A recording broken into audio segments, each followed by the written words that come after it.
Good evening, everyone. Good afternoon. Welcome and thanks for coming.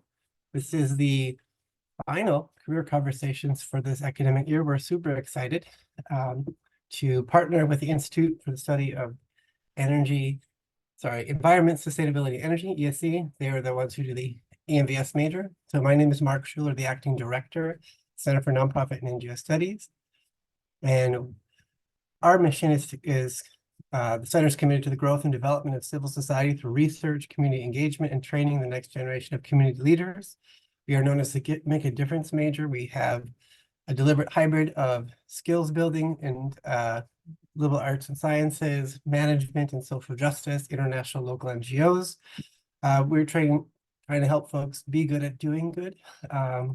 And we do this career conversations because it wasn't evident how folks make a difference while also getting a paycheck. I think it's important to be able to not compromise, but do the work while engaged in a meaningful career. So I believe Melissa has a few words to say about ESE, ENVS. Thanks, Mark. We're really excited to partner with nonprofit and NGO studies for this talk. NGO and environmental studies actually started right around the same time with some visioning process about 15 or so years ago. So, we have been developed hand in hand. It's just really nice to see. And we have some really amazing speakers joining us today, and thank you ahead of time. So the types of opportunities our students go into is so diverse. It's nice to have an opportunity here to focus in on nonprofit and NGOs, and I'm excited to see what some of the alums are doing. I'm not sure if there's anything else you want shared about the program. No, I will just second Melissa's gratitude to NNGO for being an awesome partner, and also the thanks to our panelists. We are very fortunate to have partners and alums who really like to engage with us and partner with us and keep that sort of EMVS family going forward and being strong. I also want to thank Melissa and Julianne especially for their incredible logistical work and always pulling events like this together and making sure there's a lot of opportunities like this that are beneficial to our whole community, but especially to our students. And for those who have joined us, as our audience to hear this, I appreciate your time. Especially, I don't know if it's over your dinner hour or if you're eating or whatnot, but I appreciate it at the beginning of a week during a dinner hour. And for anyone who might be watching it recorded as well, I hope that it's really useful to you. The only other thing I'd add about ESE is we really care about interdisciplinarity and transdisciplinarity and giving back. And there's really a strong working across disciplines and working in the public service ethos to what it is that we do. And it's great to see all of our speakers as people who really exemplify that. So thank you to them. Thanks. Thank you. It's always great working with ENVS ESE. We're a great match, as you're going to hear from three very fantastic alums. And thank you for, if you are in the Northern Illinois region, for logging in when it's such a nice day out. So we can't take those for granted in the Illinois region. So without further ado, I'm going to introduce our three guests. Robin Grooms, could you wave so the folks know who you are? So Robin received her BS in Environmental Studies with minors in Geography and Political Science. She has since continued her studies and received her Master's of Science in Environmental Science and Sustainability from Loyola University of Chicago in December 22. She graduated from NIU in 2019. She knew she wanted to study in the same place she should work in the Chicagoland area. It has always been her home. As a sustainability program manager for Lake County, she engages in current county initiatives established through the direction and work of Lake County's Planning, Building, Zoning, and Environment Committee. She works with county policymakers, county departments, local agencies, and the public on county-wide projects, educational opportunities, and policy writing. Thank you and welcome, Robin. Next up in alphabetical order is Rachel Lechuga, graduate of 2017. Rachel is an Illinois native and a lover of all things outdoors. She received her BS from NIU in conservation and land restoration with a focus on sustainable food systems. She comes from a long line of farmers in Bolivia and Guatemala. To no surprise, she gravitated to immersing herself in the Illinois food and ag scape. She is an experienced nonprofit professional in programmatic design, outreach, strategic thinking, and program coordination. She is most passionate about shifting narratives around who is thought of as a quote-unquote farmer in the Midwest region and highlighting the vast backgrounds and diversity that Midwest agriculture has to offer. As a former and aspiring farmer, she is interested in developing and sustaining solutions to create sustainable and viable farm systems, especially for emerging BIPOC farmers. Thank you, Rachel, and welcome. And last but not least, Nick Newman graduated in 2019. Nick began his environmental interest as a child while gardening with his grandfather and continued to explore this interest in high school and at NIU, especially in environmental policy, sustainability, and habitat restoration. Nick has been at the Kishwaukee Water Reclamation District for over 5 years and currently oversees energy analysis, sustainability, environmental initiatives, and data acquisition, as well as manages the district's GIS and information technology systems. Still an avid gardener, Nick is in the process of converting nearly his entire property into both productive garden and native habitat. Thanks, Nick. I believe Melissa will start us off with the first question. So I'm not sure how the answering will go, but here's the general questions to get started. We want you to tell us a little bit about yourselves. We heard your bios, so something a little bit different than that, maybe go into maybe your favorite part. Why did you pick NIU? What was attractive to you about that? What made you decide to get your major, double major certificate in nonprofit and NGO studies, or also in environmental studies? And then, if this is too much, when you were getting close to graduation, what were you looking for after you graduated? So does anybody want to get started in that one? I can start. Thanks, Rachel. Thanks everyone for being here, and thank you everyone for inviting as well. I'm really happy to be in conversation with everyone. So a little bit about myself.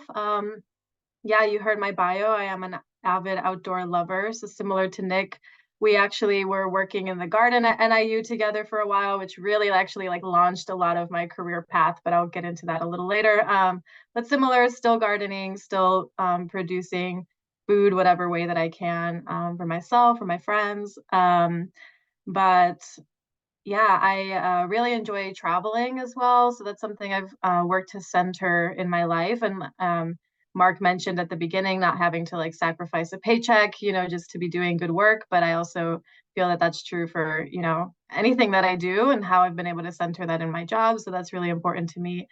And I'm currently in Illinois, based out of Chicago, but I will be relocating to Minnesota for a new challenge and see what the agscape is like up there. So I'm really excited for that. But I did pick NIU because I wanted to be kind of closer to home. I, just have always loved the area of Northern Illinois, and it just really stood out to me also to kind of research the faculty that I would have been learning under at the EMBS school. So that really drove my decision as well. It felt like a really good balance of that. And then that kind of I already went in with the mindset of wanting to do something environmentally focused. The gardens on campus really led me to kind of propel into agriculture and see actually what I was curious in wasn't necessarily conservation, but more on the ag side of things and how that impacts environmental impacts, but also with Melissa's freedom, being able to explore things like environmental racism, environmental justice, and that all kind of tangled into what I care about now. And so when I was graduating, I was really looking to get some on-farm experience and see what that would be like. So my first position was in South Shore, Chicago, working for Growing Power, who's now Urban Growers Collective, and doing some urban farming there. And then my career past that has just been a lot of farming, a lot of food, kind of advocacy, and work around that. So yeah, if anyone ever wants to talk about food or wants to talk about the agriculture landscape or things like that in the Midwest, I am your girl. I'm always happy to be in conversation about that. That is really exciting. And thank you for sharing. And you made me realize that because I know everybody in this panel, I forgot to introduce myself. So, but like as the assistant director for environmental for the Institute, and when Tom talked, he's the director for the Institute. So hi again. That's how we're interrelated in this. But I was like, oh yeah, we made some assumptions. That's okay. It happens. So thank you. Nick or Robin, did one of you want to hop on next? I'll hop in. So as my bio said, I graduated in 2019. I kind of added extra time onto myself during my time in college because I decided to go for a double major and a minor and a certificate. Certificate being in sustainable food systems, which I've been interested in gardening, and similar to Rachel, being able to produce my own food since I was a kid. You know, my grandpa was an avid gardener. My mom, we always grew up, you know, growing tomatoes and peppers at my house growing up. And I actually grew up with a forest preserve behind my house. We had a walking trail and a forest preserve on the other side. So I always, you know, unless it was too poor of weather to be outside, I always wanted to be outside. And being kind of locked in the suburbs growing up in the Crystal Lake area, you know, I kind of pivoted towards NIU partially because I had family in the area already, but it was also a big research school, but in a mostly rural setting. And I was kind of looking to get out of the, you know, the situation where every new town you go to, you can only tell it's a new town because there's a sign. There's no separation between anything. It's just strip malls. And during my time at NIU, I didn't, you know, really know anybody, but I remember a fellow classmate making an announcement that the NIU Community Garden needed volunteers for work that week. I ended up going to the garden and actually meeting Rachel and probably Robin as well in that same time frame. And I just fell in love with I mean, obviously the gardening aspect, but the service aspect of it as well.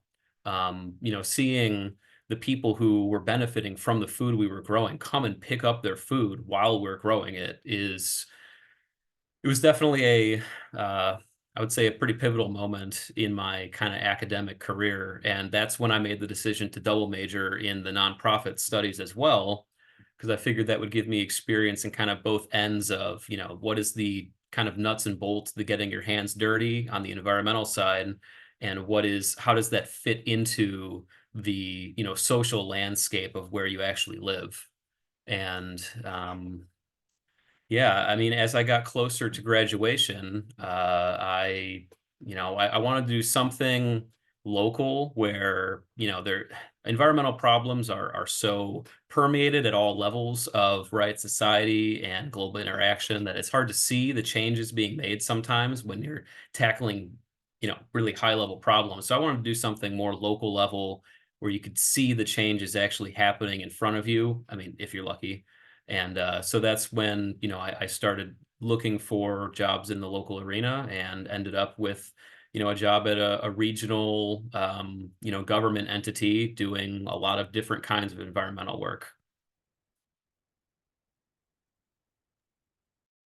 I love that. That's amazing. Like you all super impress me. So yeah, thank you. Robin.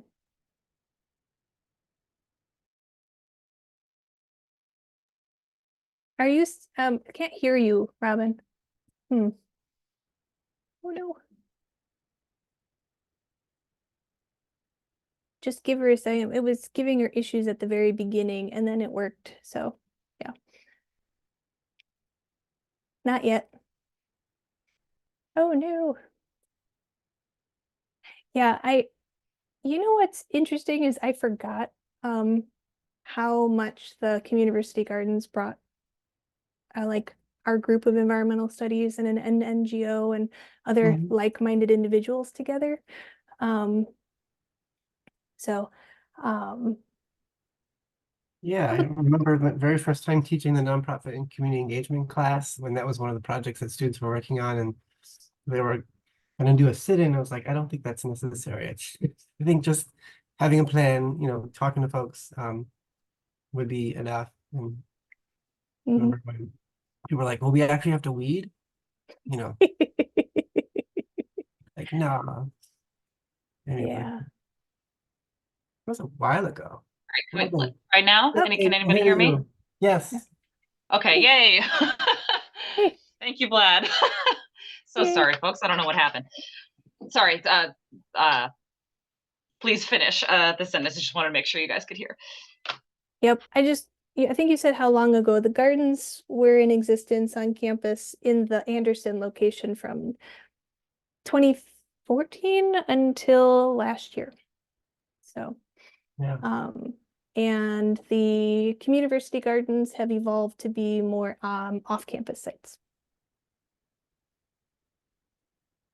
So Robin, when you're ready. Thank you. Can everyone hear me now? Okay.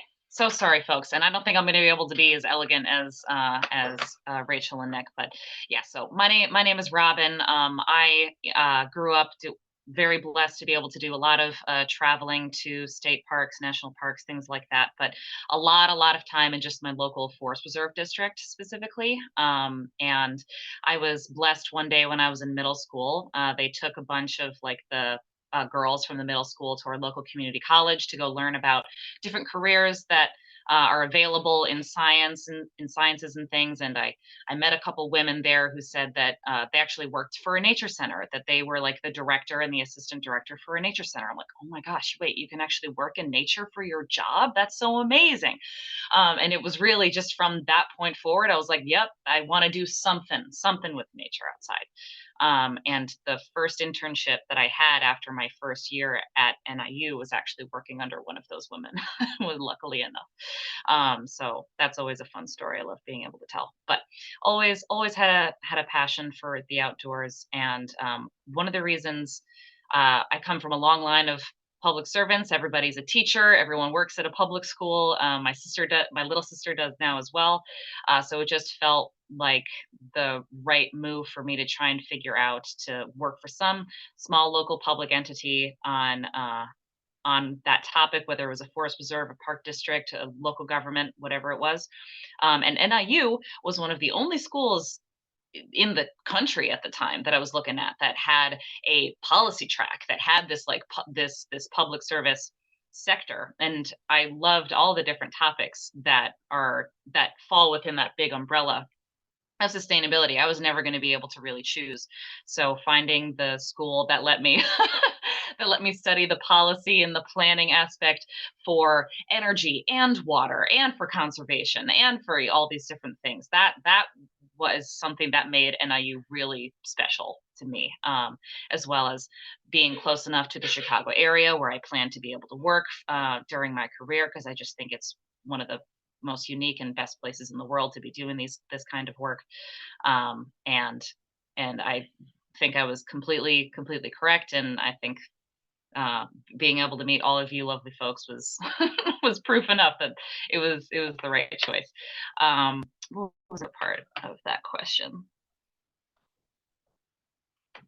What was I looking for when I graduated? So I was mostly just trying to focus on getting my foot in the door. And so I'd love to be able to talk a little bit more about how sometimes when it comes to working for a public entity, sometimes all you need is that first internship, that first even volunteer experience. And that can really show, oh, you can understand how the functions work, and that can lead to additional experiences down the line.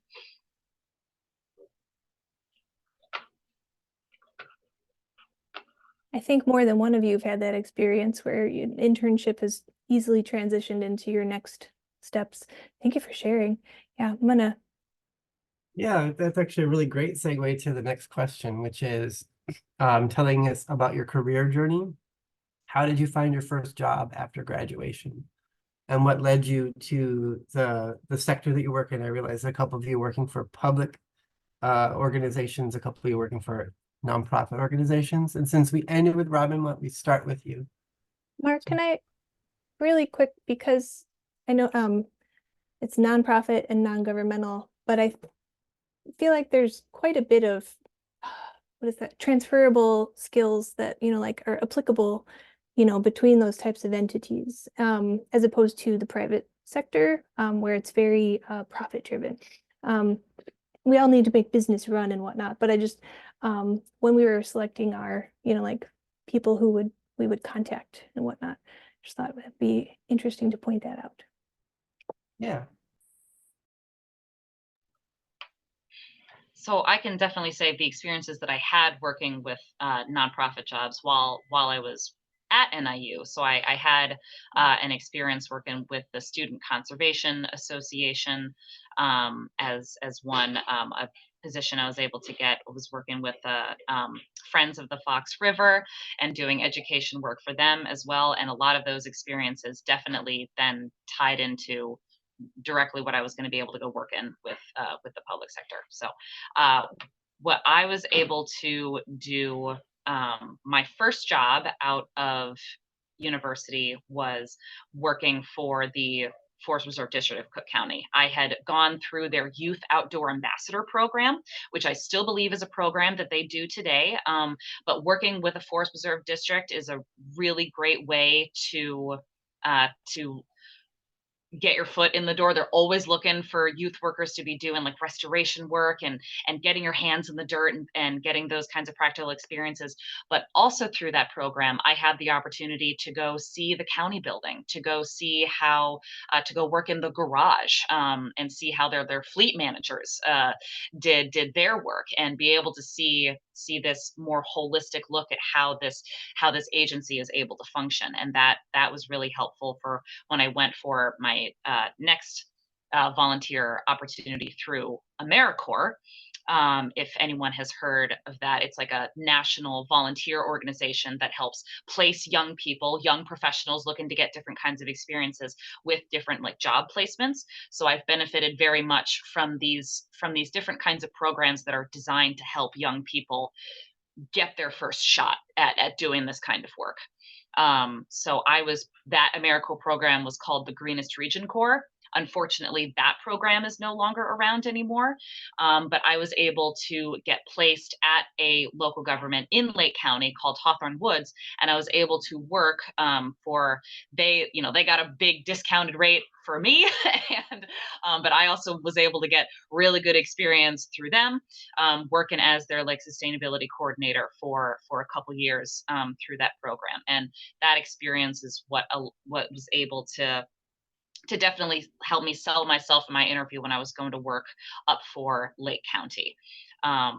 So I was able to talk about all the different kinds of projects and things and build a portfolio for myself, including some of those experiences that I had at NIU with like the research projects and things, and be able to build my way up to where I am today. Thank you for that, Robin. Nick, how did you get your first job?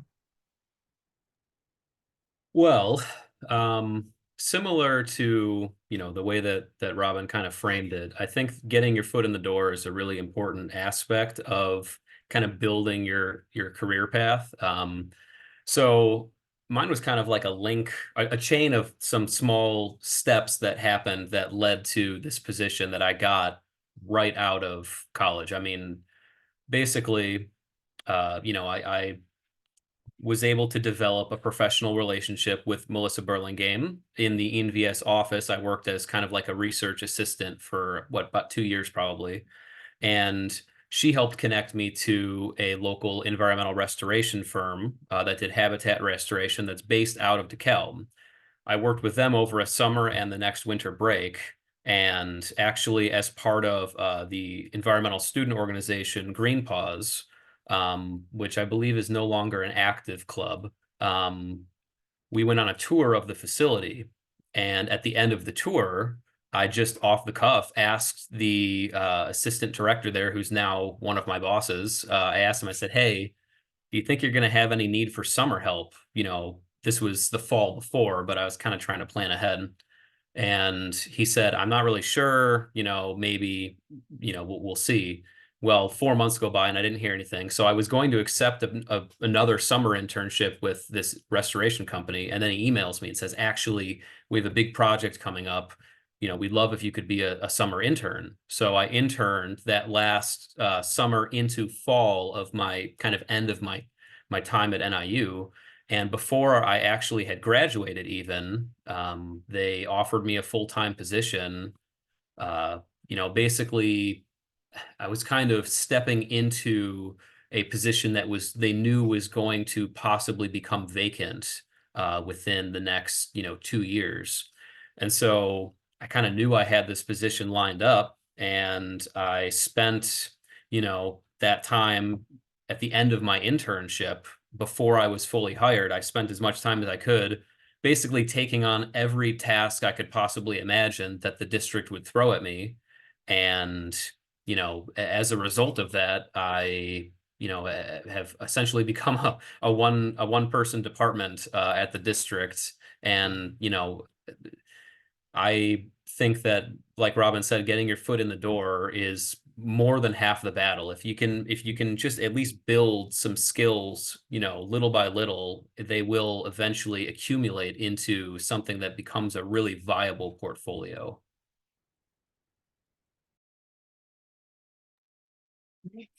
So another uh, another advice, another example of getting your foot in the door. And Julianne, who is a co-host, she can tell us a little bit about some of the internship opportunities as well.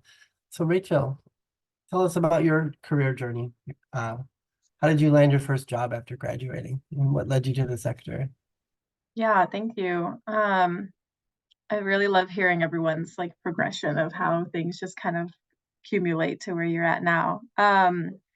My first position, I think I was really struggling after graduation. I think I had a vision that a lot around me didn't have yet, and that was like the way that small to mid-scale agriculture was going to be really essential. But at the time, it was still kind of like catching up.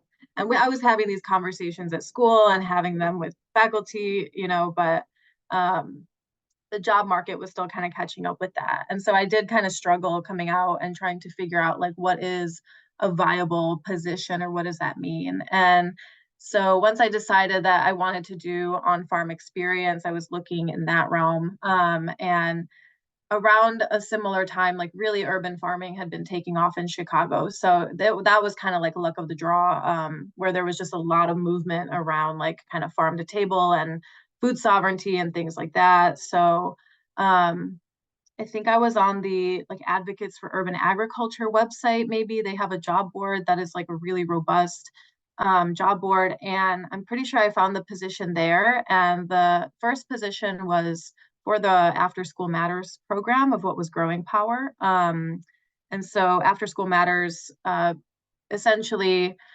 supports like students that are in different CPS high schools to like work over the summer and have different like jobs to receive stipends and start to build those like professional development skills. So that was kind of mixed into the farming aspect of the urban farm. And it was like educating the students on different, you know, biologies, histories of ag, histories of like Chicago, but it was a really like comprehensive way of kind of like approaching agriculture, I would say, to like a high school kind of level. And some of those kids were also going off like into college at that point as well. So they were in this like transition in some cases. And it was my first position that it was like on a functional farm. So at this point, they're like feeding market and doing things like that. And so they really, I think, had a lot of faith in my robust abilities that I gained at the garden at NIU, because truly like we did a lot at the garden. And now it was just like a bit of a larger scale. So it did take a lot of, you know, also like confidence on my end to be like, I know that I can like pursue a position like this. And yeah, it was a really great opportunity. And then beyond that, because I continued a career in farming for a little while, my my seasons were seasonal, so I would leave to go down to Bolivia. It was really important to me also to have a position that I could go visit my family. And you don't really see that in a lot of jobs. It's really hard to ask for like 1 to 3 months off. So farming did provide that kind of stability, but coming out after I was living in Bolivia was the pandemic, and I found food banking was really ramping up, as you can imagine, and that was my first nonprofit position, was at Northern Illinois Food Bank, which really propelled me to get a lot of different skills that now I'm able to have at American Farmland Trust. But even my time farming, my time educating, my time at the gardens, like really kind of like what Nick said, all of that accumulated. And I really am someone who believes in like, I am more of a generalist than like a specialist, I would say. Like I really took a very nonlinear path, and sometimes looking at my resume looks a little wild. But I'm like, I swear all of these things work together, and they have. And it's just kind of this like, I hope a piece of encouragement as well, that it's not always like such a linear process either. And that is actually something we've heard from other conversations, that, there is some sort of expectation that there is a linear path, and that's not how most people find their way into meaningful careers in nonprofits and NGOs and government and universities. So your path is, following your passion. I think that's really great. So, Melissa. Yeah. So our next question is a little bit about your passion. And so like I am fortunate to get to look to people such as yourselves and say like, you are examples of how the needle is moving, because you are successful and making an impact. And Tom asked me a couple weeks ago, like, what's my most favorite part of my job? And it's always been working with students, making an impact with students. And so my question for you is, if you could point to the impact of what we do in our jobs, can you think of 1 or 2 examples of how you've moved the so-called needle regarding the environment, climate change, sustainability, XYZ? Let's start with Nick. So I can think of, I mean, I'm lucky. I would say I can think of actually quite a few examples of the, I suppose, more tangible effects of the work I've done as far as moving the needle, whether it's just at my workplace or in the DeKalb community. The 2 that come to mind or really stick out to me the most, one of which is a pretty energy-focused initiative that the district has been pursuing for the last, say, 3 years. So it came to our attention after we had a major construction project that essentially doubled the land footprint and equipment inventory, let's say, of all of the equipment at the treatment plant I work at. And we found that when that project was finished, the electrical energy consumption of the treatment plant more than increased by, I believe it increased by over 60%, because of all the added equipment, the sensor equipment, the integrated electrical systems. The electrical consumption skyrocketed. We went from something like 10,000 kilowatt hours a day of consumption to like 16,000. And district management tasked myself and a couple other department heads with trying to figure out a way that we could essentially still treat wastewater but consume less energy. Well, we've partnered with a program that ComEd administers, which essentially helps people in wastewater entities to do exactly that. And little by little, it's small things. It's things that maybe people don't even think of because they've been doing things the same way for so long, especially in an industry that it's really only the processes that change. The overall goal is the same, right? You're cleaning wastewater, and little by little, whether it's reducing the run times of certain pieces of equipment, just having people remember to turn the lights off having people remember that it doesn't have to be 63 degrees indoors during the summer. You can survive in 70 degrees indoors, you know.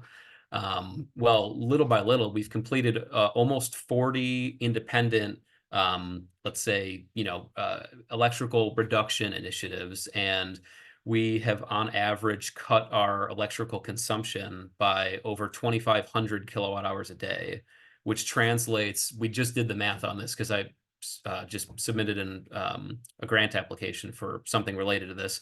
We essentially have cut our emissions by, I think it was 600 tons of CO2 on an annual basis. So that is like a really cool thing that I was excited about. The second, which I'm maybe even more excited about, is when the treatment plant expanded, there was a lot of open space to allow for future, new equipment, new clarifiers, whatever it might be. But it was a lot of open space. And part of the construction contract had it as a kind of a rider that the company would do just grass seeding. Well, I have experience in habitat restoration, and we already had a couple small pollinator gardens across the property. And as a result of kind of my convincing them that we could do it, we now have converted over the last, I guess, 4 years, just under 10 acres of our land to native pollinator habitat.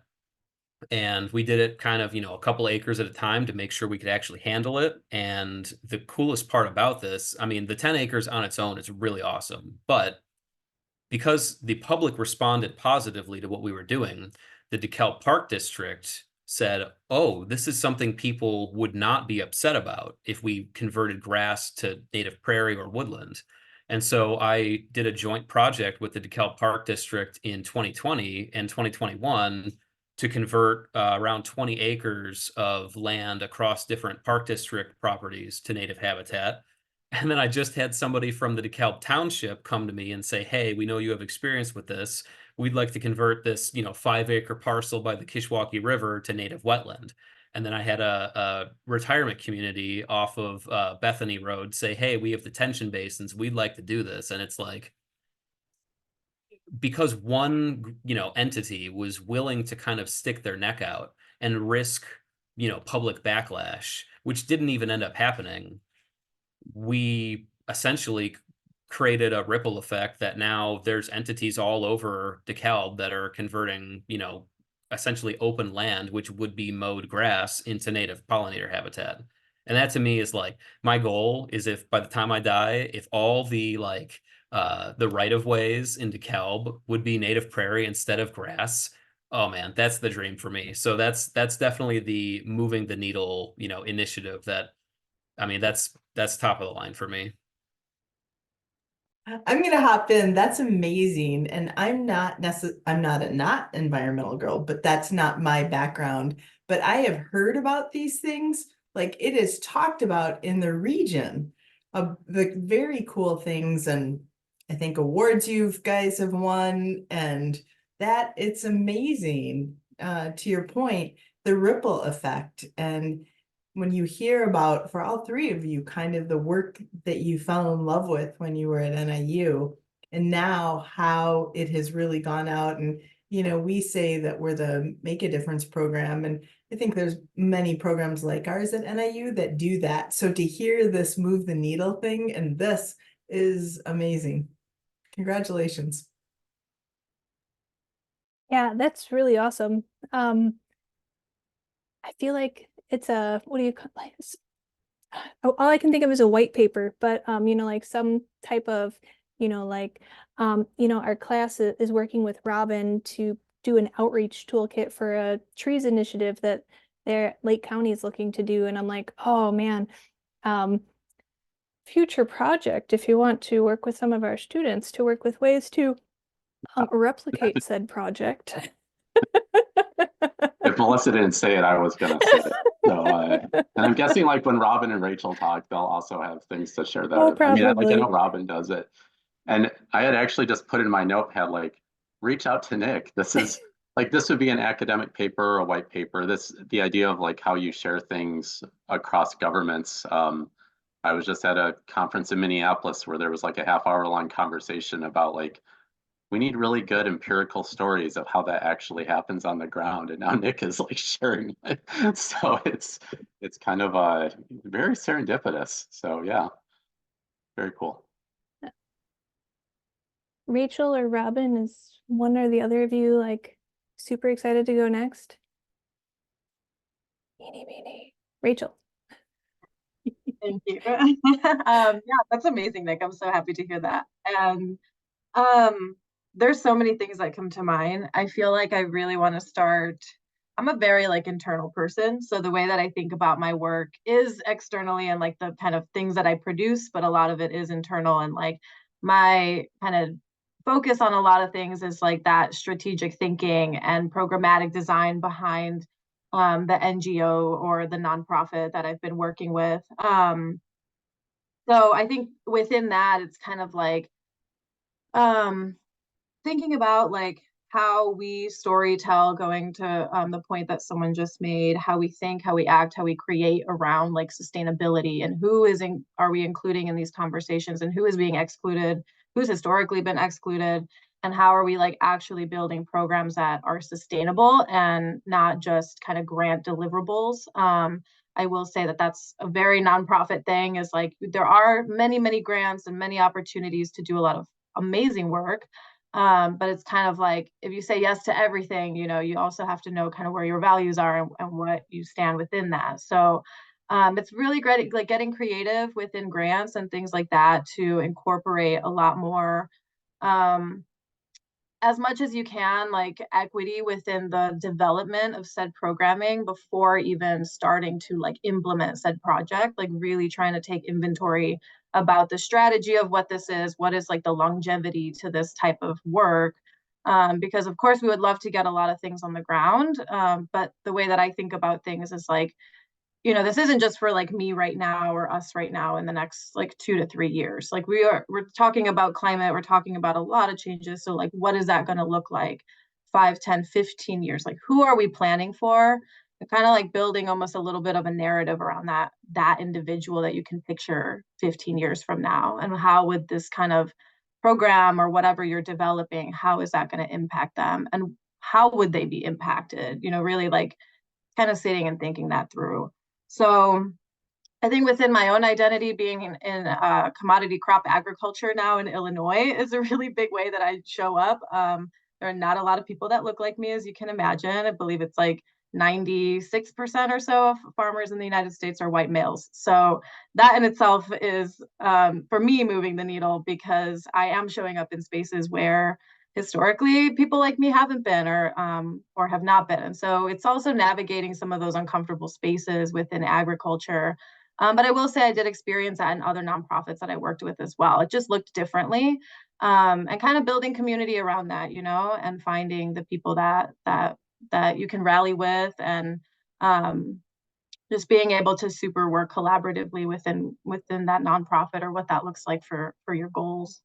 But even now, in my position, it's really moving towards a realm of policy advocacy, for underserved emerging farmers and what that looks like. So really focusing on Black, Indigenous, people of color farmers, to kind of go back to what I just said of creating like really sustainable farming systems that are viable career paths, that take into account mental health, that take into account physical health, that also take into account labor rights and all of those kind of issues. So it really is like looking at a very holistic way of doing that. So when I think about agriculture and I think about my role within my position, I do think about it from like that interdisciplinary, like we've been talking about. And so really that honestly started at NIU, and starting to pull and just talking to people from all different kinds of disciplines and schools, that it really helped me understand like we need this overlap in the way that we are thinking about sustainability and climate, and what that looks like in the future.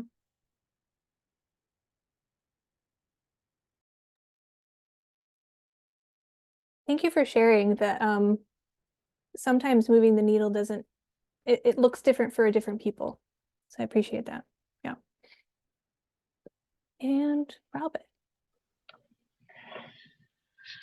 All right. So ideas were kind of so once upon a time I was invited to go tour. The Department of Transportation folks were invited to a place where they create compost. It was like a waste facility that accepted like landscape waste and organics, and they would turn it into compost. And the entire point of doing this tour that we're invited out was because there was a conversation of, we are receiving more and more organics as waste. More and more people are wanting to put their organics and create compost, but not enough people are actually purchasing the finished product in order for us to justify expanding our facilities to accept more and more organics. And so the proposal was directly to the Department of or Division of Transportation at Lake County. Would you guys be interested in utilizing some of this final product that we create in order to just generate some more demand?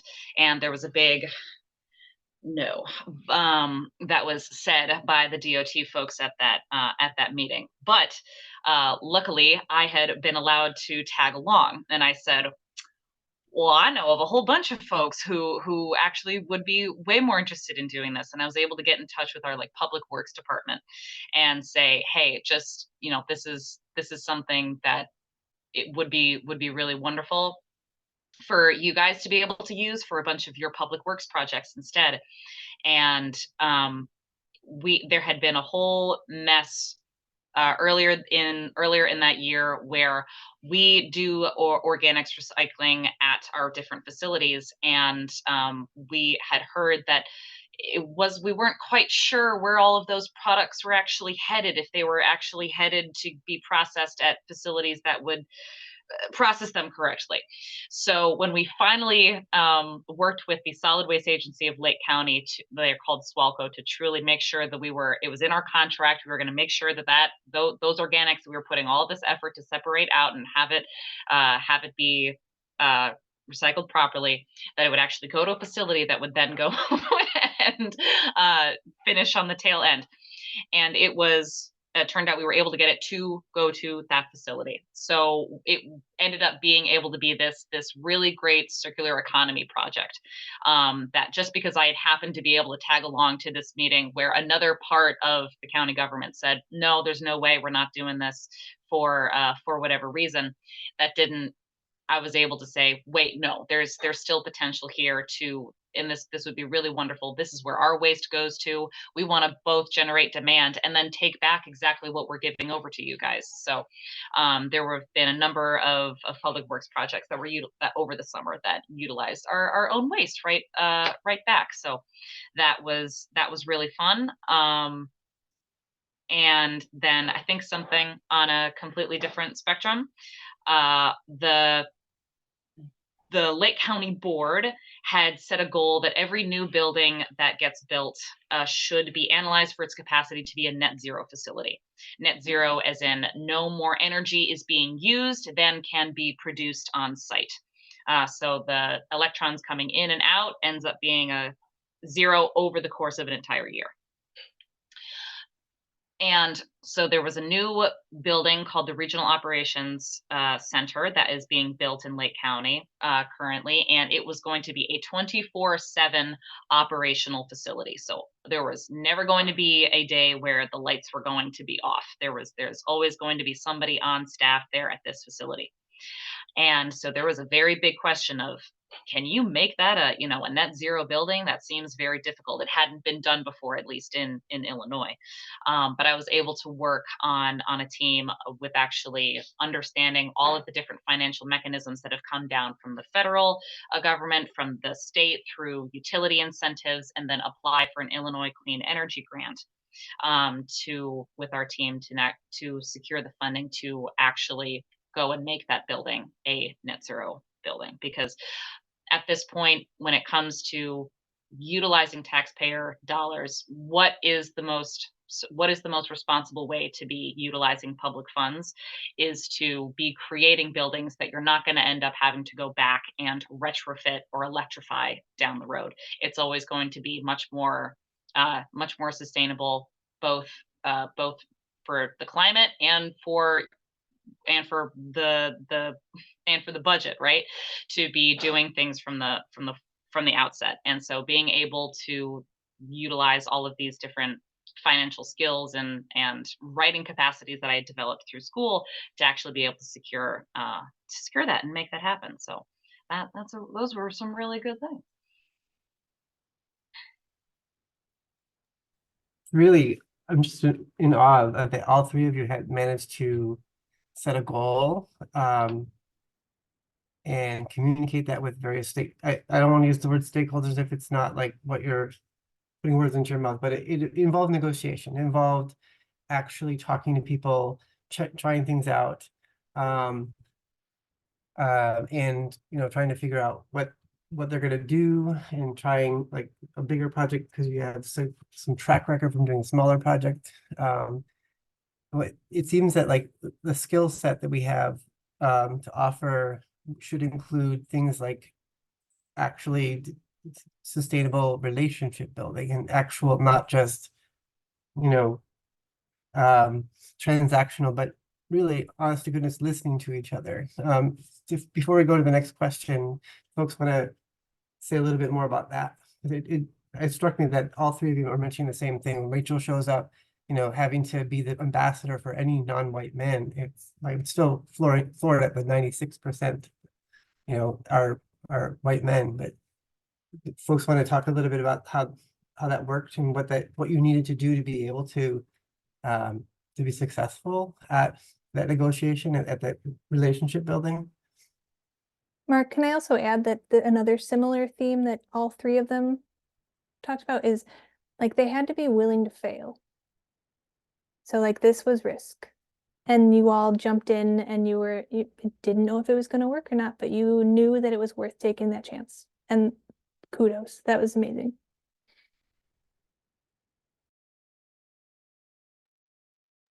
Yeah, I'm so down to speak on either of those.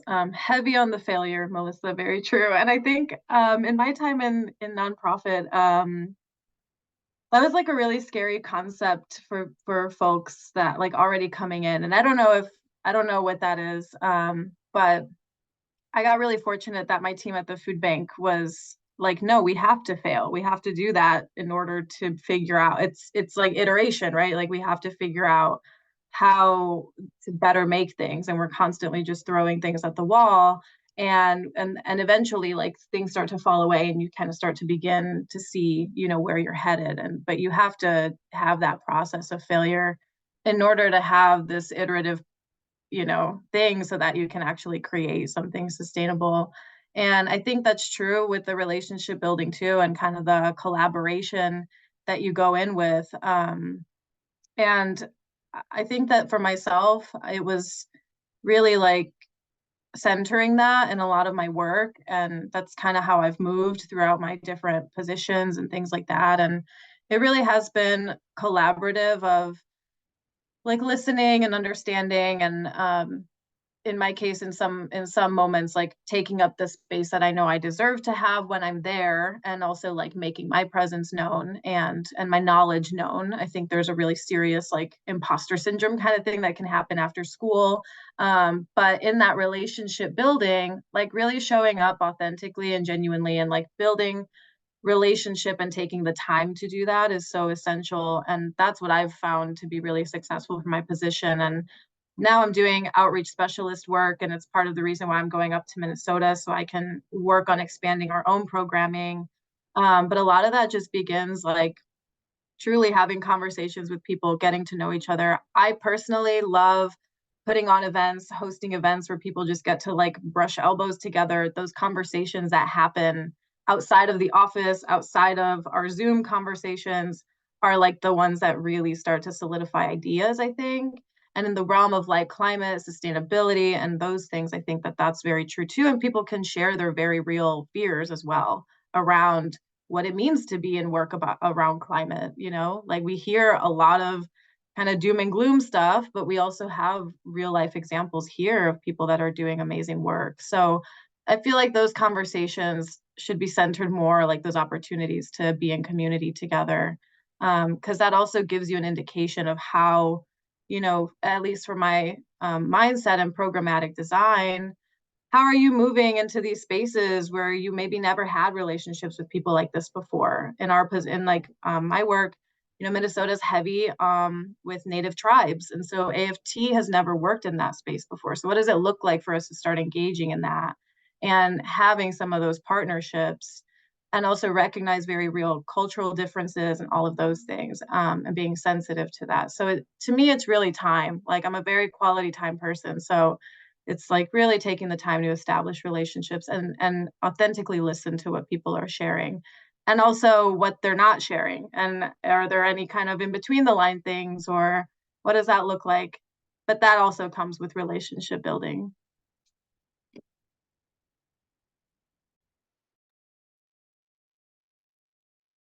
Thank you for that. Robin or Nick, would you like? I think I could, yeah, jump in. I think since I've graduated, I think there's been, at least I can only speak for the Chicagoland area, but there's been a growing field of sustainability professionals that are out there. And a lot of it, there's been a big swell of young people who have been able to become young sustainable professionals.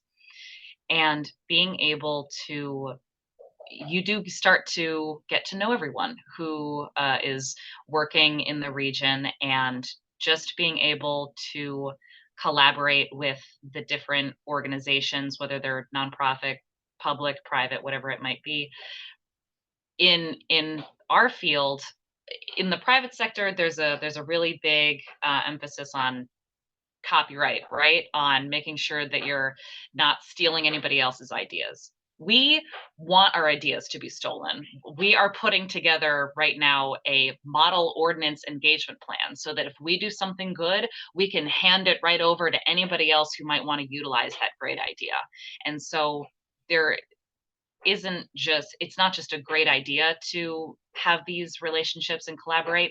Everyone's actively seeking it too, which can be something that can be a really good motivating factor if you're feeling pretty downtrodden with some of these really big existential problems. Is everyone's trying to learn and support one another how they can at the same time. And if you go looking for collaboration, hopefully you'll be able to find some out there. At least that's been my experience in this region so far.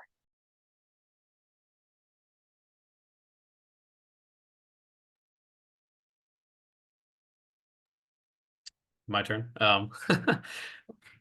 Yeah, so boy, I think both what you touched on, Mark, and you, Melissa, the building a sustainable relationship with, also, if you're pursuing something, being willing to fail.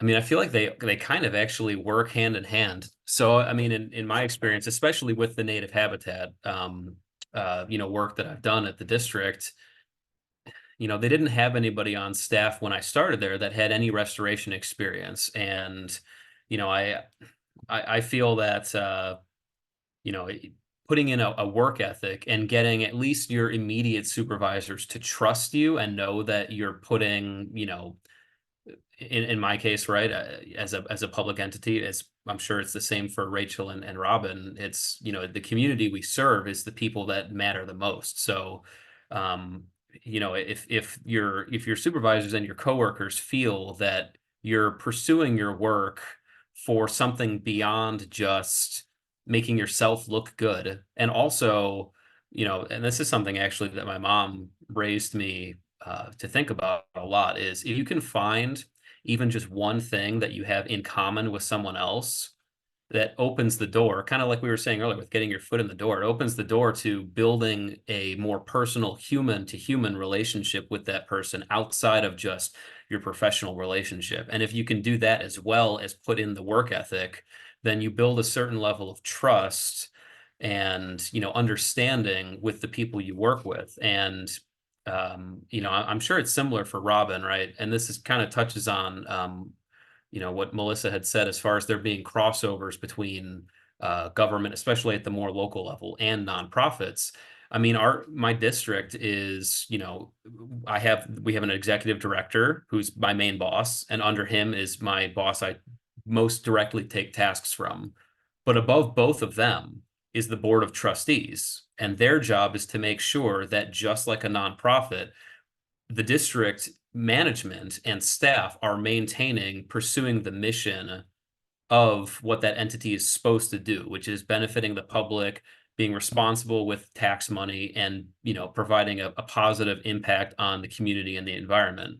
And because we have a board of trustees, any major decisions, especially financial decisions, have to go through that board of trustees. So I can definitely tell you that the first 2 or 3 years that we were pursuing doing this habitat restoration, the board of trustees would frequently say, it looks like trash, it's a bunch of weeds, we should just ditch this project, it's not worth it. And I said, I understand this is how it looks right now. I'm not disagreeing with you.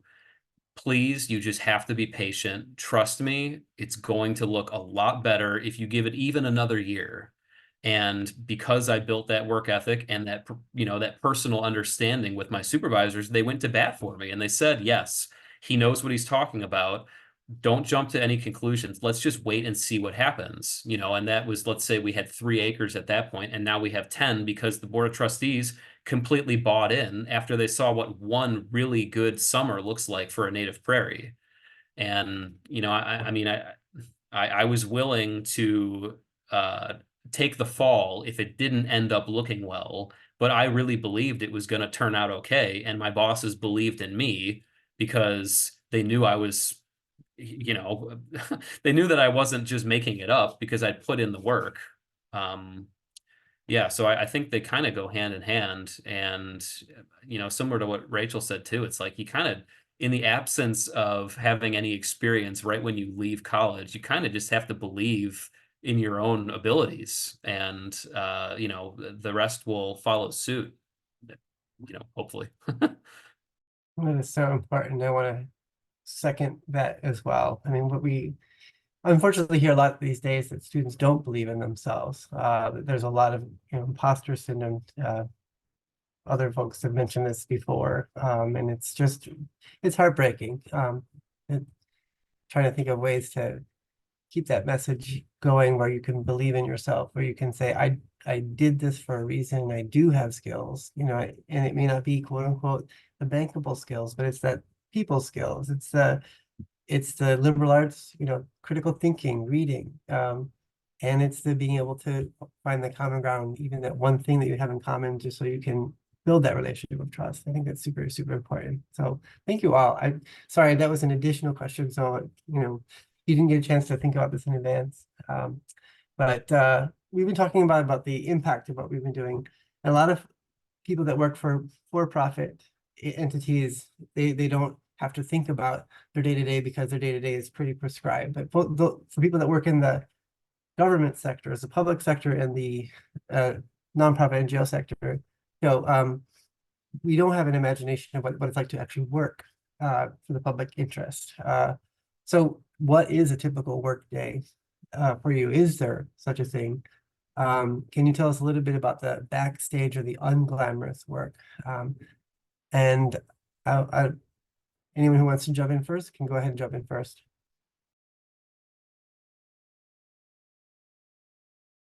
I think I can jump in first just because at the end of the day, I work a government desk job. So at the email factory. And that's, I would say that there is no day that's exactly the same. I get to work on a bunch of different types of projects, and that's something that I really love about the position is I'm never working on the same exact thing twice. But there are days where it's, and with like virtual meetings and stuff becoming much more common now, there's a lot of times where I don't really have to leave my desk for an entire day, and I don't always get to go see people in person, and I work at the email factory.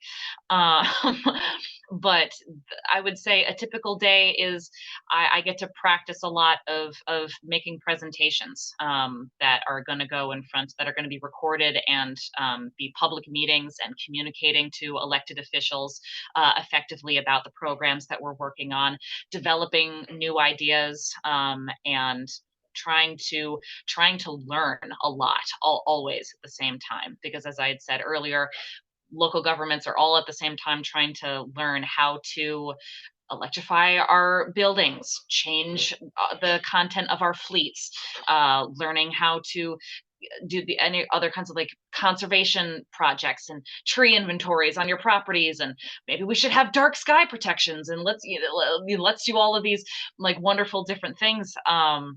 And so there's a lot of research and learning that I still get to do, which can be very fun.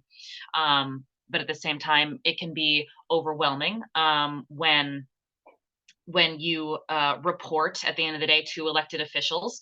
Sometimes an elected official will want something big and flashy and sparkly, and they want it to have happened yesterday.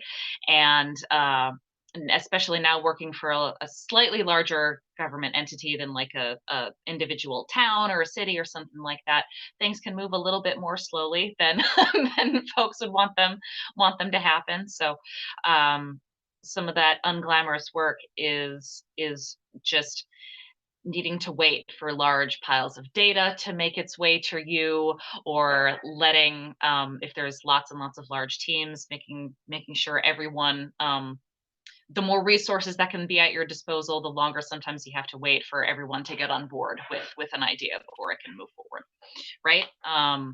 But typical day for me is still full of a lot of different adventures, I would say, because it's all always different. And even when an elected official says, hi, we want to reach 100% renewable energy by 2040, and that's just the goal, and they have no idea how they want to meet that goal, well, I guess I get to have some fun about figuring out what does that mean? What does that entail, right? So at the end, these things can be daunting, but they're also really exciting. I'm gonna hop right along after Robin. Both of us being in government, I have many of the same experiences as far as you kind of never know exactly what is going to be thrown at you. You know, as I said in my bio, I'm kind of my main boss calls me the Swiss Army man over there because I kind of just do a little of everything. And similar to what Rachel said, I like to be a generalist rather than really siloing myself down one pathway.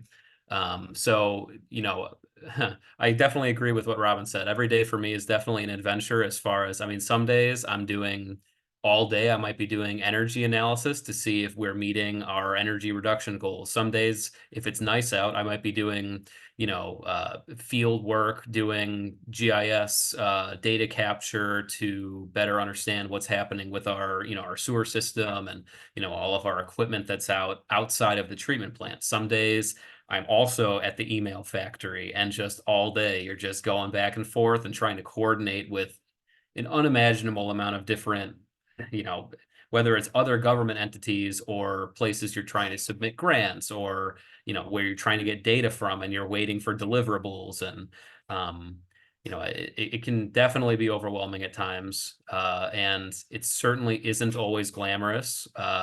Just actually last week, I finished a project that I was working on for 2 weeks straight, and all I was doing all day, every day, was working in Excel.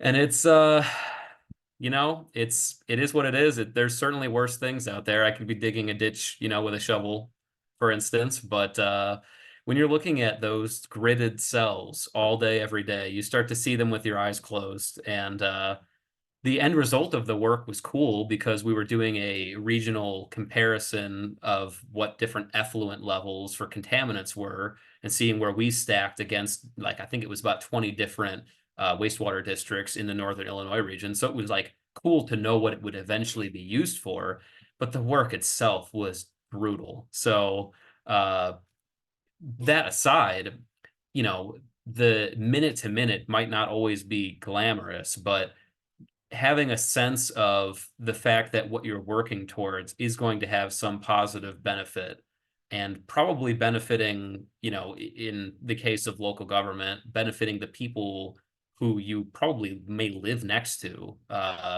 You know, there's a great Nietzsche quote, which is, a person with a why can withstand almost any how. And, you know, I really believe that, you know, pursuing something to see the benefit, you know, in the people you serve can, I mean, basically anything I have to do, you know, I'll jump right in, and whatever they want to throw at me, I'll at least attempt to give it my best shot. And most of the time it ends up becoming a regular part of my, you know, ongoing tasks, which I have the you know, great position of, I'm very lucky I don't have people breathing down my neck all the time for deadlines, so I can kind of determine, okay, I know I have this project that's coming up, you know, there's an application deadline or something. I can work on that, but if I need to take a break from it, I can shift to other tasks. And I think the ability to multitask is it's definitely an asset for when you have a lot of things thrown at you. Yeah, I'll jump in. A typical day for me is similar to what everyone said, very variable. Because I touch about 5 different programs on the Midwest team, so that varies from solar work to watershed and water quality work. So when I first started, my days were really heavy scientific writing. We were putting together a watershed-based plan for the Vermilion headwaters and reducing non-point source pollution in the headwaters. So that was a very different challenge than what I've taken on before. So those days were really, really heavy reading, a lot of writing. But even now, it kind of depends. Like I really try to, because I work on so many different programs and there's so many different things that happen at different times, I do a lot of the coordination, like the back end work of what that looks like. So I really enjoy that. It's fun for me. And I will, in cases, like be able to be just the facilitator also and just kind of like hang back because someone else did the coordinating. But I do enjoy kind of thinking about the whole process of how we do, you know, how we put events together and what does that look like. And so part of my day is doing that sometimes for like the events that we want to put on for different grants or for different just things that come our way. It's like breaking down the idea into like all the kind of actionable things that have to happen to get there. In other cases, I travel a lot for my position. So because of agriculture, that's kind of just the nature. I'll be throughout Illinois a lot. So it is a lot of travel, a lot of like staying out of town. A lot of navigating like rural Illinois restaurant scene. So it's kind of sometimes a little strange when I'm just out in the middle of nowhere, but it also is really fun. It's part of the reason why I wanted this position. And when I started, I was really mostly focused in Illinois, but now I'm traveling like all over the US, which is a lot of fun. So that's just another opportunity that opened up. And yeah, sometimes it's lobby days. So going down to Springfield, meeting with legislators. Sometimes it's really just like coordinating work that is not fun, like pulling data, kind of like what Nick was saying, spending some time in spreadsheets. But I think a part of tension sometime or unglamorous points is because there's a lot of deliverables and there are a lot of projects I'm working on, it's like acting as a dam for myself and my own capacity and like communicating that to people because that's not ever really fun to say like, hey, I'm overloaded, I can't do any more work. Sometimes, you know, having that conversation can be kind of, there could be some tension around that. So it's really like sometimes communicating like, hey, I'm actually not good. I actually need support. And sometimes that can be an unglamorous piece to it too, because I feel like it's very easy to like get caught in the mission and like we really want to do good work, but then sometimes that comes at like the expense of ourselves. So it's kind of that dynamic of it might be a little unglamorous, but it will help, you know, long term. That is so important. When we think of sustainability, we need to also think about sustainability for our own abilities and our own capacities. So just real quick, you don't have the email factory? You didn't mention it. Oh, I do. I just ignore emails. I just tell people like call me or Teams me. If it's not on Teams, it's not a phone call. It's probably not important. A lot of my team doesn't love that. So, but I will look at things. You know, I have like scheduled time in my day for emails. But I'm not a lot of people are email people, but I'm, you know, not to say that either Nick or Robin, you enjoy that, but I just am really stubborn, I think. And so I try not to have too much time where I'm like digging in my emails. Yeah. At least you don't have nightmares of Excel spreadsheets like Nick. So I think Melissa's gonna ask the Yeah, next. I think that through what you all are talking about, you're giving some things to think about for the future, but if you had some advice for current students, so thinking about people who aren't graduating, you know, like in May or maybe not even in December, what would you provide for them to think about? What should they be doing?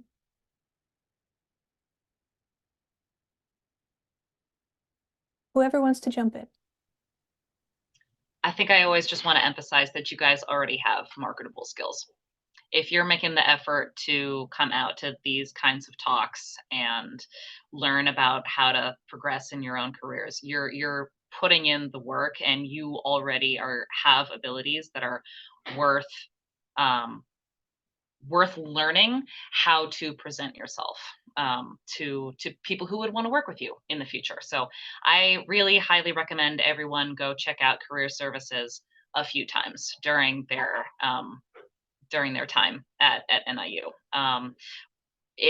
It can just be really helpful to just learn how to talk the talk when it comes to putting together an elevator speech for yourself, or how to write cover letter language that just flows nicely and talks about the experiences that you've had in a way that demonstrates the skills you have already been able to build. So definitely go check out career services. And I would say practice, really take those opportunities to do public presentation very seriously. A lot of sustainability has to do with understanding stories and being able to communicate to very different audiences, and being able to get more confident with public speaking or more eloquent, and just being able to learn better how to get your ideas across while speaking as well. Very, very is going to serve you. It actually doesn't matter if you leave the sustainability field or the NGO field entirely. It's going to serve you one day. So going and putting in the practice that way. Those are my two that I.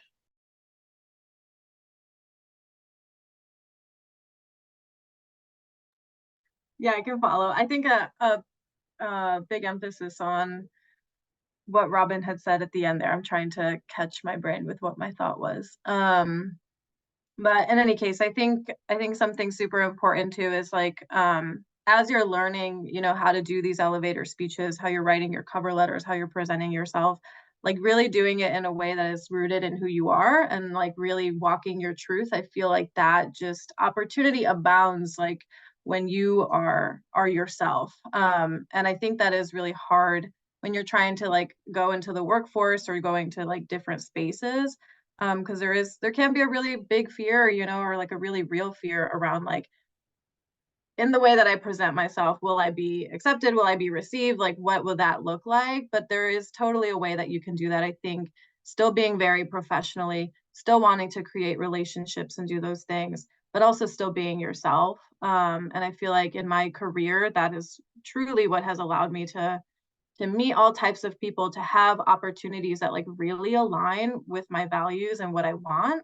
And it seems like everything else just kind of fell away that was not meant to be there, as kind of like corny as that sounds, but it really was, and continues to be like a really big focal point. I feel like this is something even now in my career that I'm just kind of really practicing. And so I really want to share that as like in real time practice is something that I'm trying to do.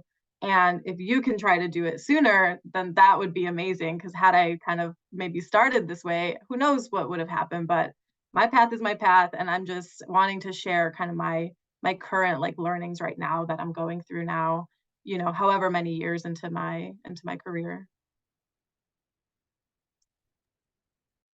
Yeah, man. Actually, both what you just said, Rachel, and what Robin was saying, definitely, you know, I think being, genuine, and just kind of pursuing, you know, your academic path in a way that you're not kind of betraying your own values or interests is really important, because, you know, as we had talked about earlier, as far as cultivating professional, long-standing relationships, if you present yourself a certain way just for the sake of trying to save face or look good in the face of a public or professional setting, I mean, you might be able to keep it up for a while, but I mean, you are a person who has their own point of view. And if you're betraying that point of view to look a certain way, eventually people will discover, that you may not be exactly the person you purport yourself to be, and that doesn't really look good professionally. And also, especially for students that are further away from graduation, I would say put in the time and the work for as many different experiences, whether they be internships or service work, or even pursuing a more one-on-one relationship with even just one of your instructors, because that instructor may know of a myriad of different opportunities that you could then pursue and at least see if it's something you're interested in. And even if it's not, you're still building skills while you're doing that thing. And I mean, for me, the service was a benefit in of itself, because I mean, right, they say there's no true altruism, right? It makes you feel good to do service, but also, I mean, on your resume or your portfolio, seeing that you're putting in extra time outside of just your own academic deliverables is a huge benefit for, I mean, almost any career path you could end up going down. I mean, it can't look bad that you're putting in a lot of extra time and work that you're not getting paid for, but you have all these skills that you can end up putting on a professional resume or a cover letter, because you just took a little bit of extra time to pursue, hey, I'm going to try this internship. Hey, I'm going to do some volunteer work for this community organization, whatever it might be. I would say get involved in the community as early as you can, because you'll discover a whole network of both students and instructors and academics or community leaders that, I mean, sky's the limit for where you can end up going from that. Wow. Yeah. Nick, Robin, Rachel, thank you. I can't imagine a better segue to pass the baton to Julianne when talking about getting involved. Julianne is the hostess with the mostest, but more than that, she really, in many ways, is the center. And the career conversations has been something that she's been wanting to do for a while, because the work that you all do is inspiring to NIU, and Julianne really just has a really unique perspective on how to be involved. And so, Julianne, would you like to say a few words to close us out? Yeah, thank you. Well, first of all, I echo the thanks. It's great to have the three of you here, and I'm trying to figure out like how do we get you in front of our early students, Melissa, like how do we get these guys in front of them? I think one thing that's interesting for me is that each of you had a passion kind of coming into Northern for things environmental. And it grew in a lot of different ways because of some different things that you've mentioned. And our students don't all come in with that. And so I think, each of you talked about the different kinds of things then at NIU that like drew you in. And Nick, I'm just thinking probably since you went last also is like, yes, just getting involved, just volunteer someplace. Even if you have to think about it just as like, well, I'm not sure I'm going to love that, but it's a good ad on my resume. You just never know. And the internship piece, I know Melissa and I both work hard on that to figure out where can we place our students that will be a good experience that piques something they want to try. And we're lucky that we have really great community partners, I think, locally and in the region in general. And we have a lot of connections, and you guys are some of those connections, which is great to be able to think about how do we connect you to our students. And this is just one of the ways. So like Mark said, this career conversation came up thinking about so often our students, especially I would say in the nonprofit and NGO sector, it's pretty big, and you could love puppies or you can love agriculture or policy, all the things in between. And so this career conversation for us is every month it has been a different view of, it could be some of the subsectors, it could also be like the types of jobs that people do. So I appreciate you coming in and talking about both what you do now and how you got there. I'm also I gotta tell you, I'm thinking about like how I get you people in like classrooms too. I know Melissa's doing the same thing, it already is. You know, Rachel, I think you brought up something really important that our students, I don't think, believe us necessarily when we talk about failure being okay. And with your program background, a class I'm teaching right now is on program development for nonprofits. And as they go through that whole thing, and there were a couple of students from my class who were in here who had just had to drop off at 7:15. They get to a certain point and then they're like, oh, hold it. What we thought the objective was, what we thought the goal was, like, it's not it. And like, we have to tweak it. And they're like, we just want it to be easy and linear. And all three of you have talked about the fact that that is just not how the world works. And I appreciate that, you know, for them to hear from students like you on the kinds of things that made a difference, building networking skills. We do things like that, I think, at Northern and NGO in particular. We have networking events every semester because we know that is not a one and done thing. You have to keep practicing that, and you have to talk to the people you really click with, and you also have to talk to the people that you're like, damn, I'm not sure exactly how, I don't know. And you struggle through that and figure out how you do it better. But then always there's somebody that you leave and you're like, wow, that person made me think, you know, something. So I know we've got a couple students in here. So if you guys have questions for our speakers, I'd love for you to pop them in the chat and then we can open up if you have some questions. While that's happening, I'm going to ask the three of you one last question. What do you think, what's next for you? You all are really young. You're at the, you know, pretty beginning of your careers. What would be like, where do you hope to go from here? I'll start with you, Nick. This is something that I've had conversations with the director of the district quite a bit lately. There's the potential coming up for changes in management, some kind of reorganizing to a certain degree. And along with that, a lot of the responsibilities that, you know, certain people may have had are kind of being shifted around. And I'm trying to essentially build myself into, I guess, a more integral into the engine, if you will, of the district. I guess kind of thinking long term, I see myself, this is, I guess, a funny way to frame it, but listen, I got this job at 25. I'm in the IMRF pension program. I'm not going anywhere, whether it's in some other district or some other facet. Yeah, I mean, I know that I have a retirement ahead of me as long as I stay in some municipal capacity. So that is the plan, whether it's at this particular place or some other role at a different, you know, public entity. But that program's too good not to benefit from.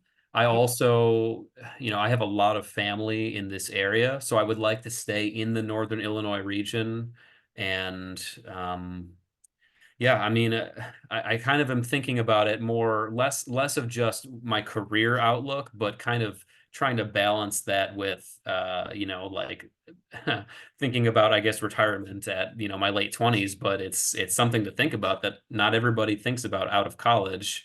And also, you know, balancing your professional life with your personal and your family life, you know, is really important, and not everybody gets the opportunity to have kind of the best of both worlds. So I'm staying municipal, and for now I'm just taking on more tasks and just keeping at it. Love that. Great. Thank you. So Rachel, you're staying with the Farmland Trust for now, just going up to Minnesota. How about your long-term dream? Yeah, I'm super excited for that. That was actually a 180 because I was just starting the process of buying a home here in Chicago. So I am totally 180ing that. And I think it'll be really great opportunity. There's so much opportunity for agriculture in Minnesota. And for Minnesota to be like a really big change maker, I think, in that space. But I think professionally, I do think about USDA as being a nice kind of landing place to be. I have listening to some of the, like local government things and stuff like that is like things to take into account when you're working in government or working in kind of like entities like that. So I could envision myself there. I don't know that I envision myself honestly like continuing in nonprofit. I do love it. But I'm kind of just curious to see, I guess, where my work will take me. AFT has a very amazing working relationship with USDA. And so I do see like a pretty nice trajectory in that direction. And hopefully that would be in the realm of, what the USDA now is really recognizing is like the local food kind of sector of the USDA and what that looks like. And then hoping to continue advancing in my own kind of policy work and advocacy work around farming and what that looks like. So stay tuned. Hopefully I'll have a bit of a beefier bio for the next time.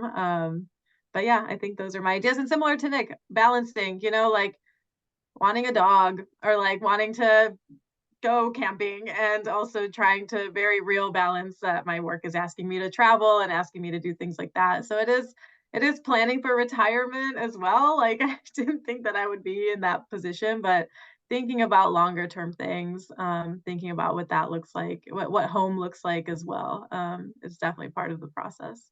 Awesome. Thank you so much. And Robin, how about you?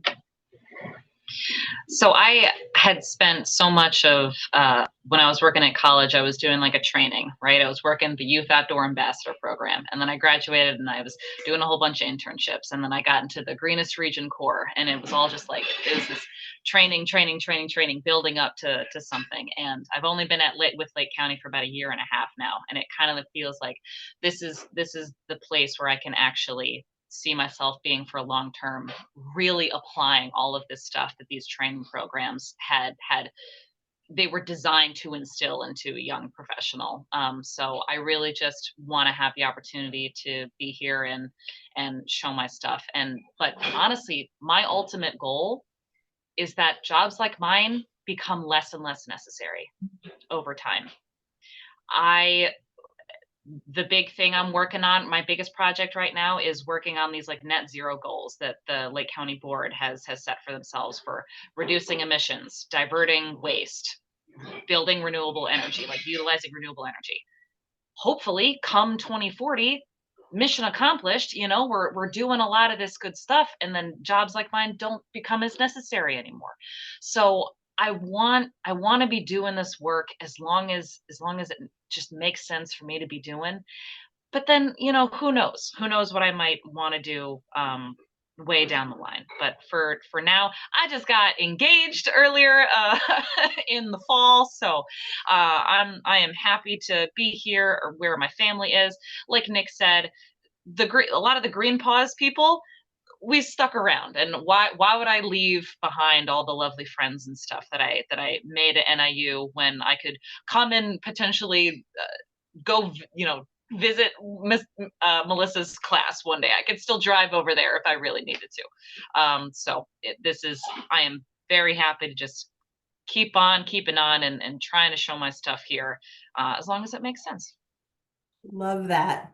Well, thanks to the three of you for coming in tonight and sharing just your whole journey. And I think the combination of, ESE, ENVS, NGOs, government, the interdisciplinarity of all of this is kind of stunning. And you guys talked about it in a lot of different ways. So thank you for taking your time tonight. For all the folks who joined us this evening and who will be watching this later, thank you for taking your time, and hopefully these conversations have been good, have been illuminating, and given folks kind of an idea of what all the different kinds of jobs and careers there are out in the sector. So thanks to everyone, and we'll have a great night. Take care. Yep. Bye. Thanks Thank for you. having us.